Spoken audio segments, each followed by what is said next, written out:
Isang mapagpalang araw po sa inyong lahat. Celebrity Chika Time po muna tayo at may inihanda po akong chika para sa inyo. Tara po't magchikahan na po tayo.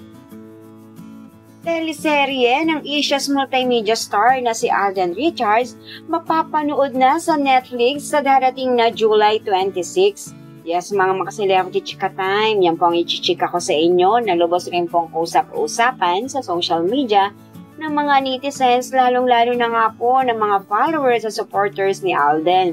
And of course, bago po tayo dumako riyan, nais ko po munang batiin mga team bahay, team abroad at mga seniors natin dyan. Shout out po sa inyong lahat at happy Monday po.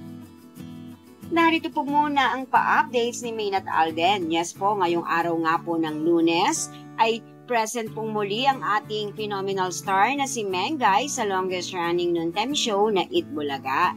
Tunay naman nga pong buhay na naman ang kanyang mga followers at supporters at nakatutok sa Eat Bulaga nang dahil kay Mengay. Super excited sila sa tuwina na mapanood po ito sa Eat Bulaga.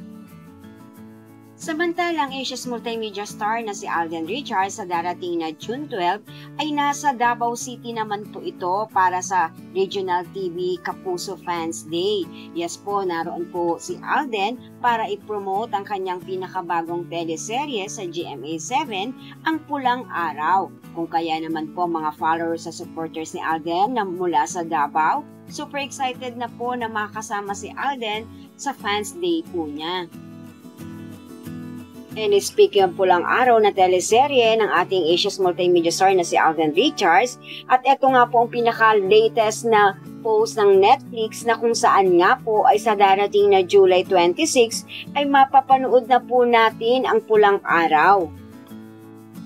At ang ibinahagi nga po ng Netflix sa kanilang social media account po na yan ay pinusuan ng mga followers at supporters ni Alden at napakomment rin po ang ilan sa kanyang mga fans at hindi na po sila makapaghintay na mapanood po ito. Yan po ang aking chika updates for today. Salamat po sa inyong panunood. Huwag po kalimutang mag-subscribe. Pwede po mag-comment sa ibaba. Basta't wag lamang po harsh o nakakasakit sa isa't isa. Salamat po muli. Spread love, not hate.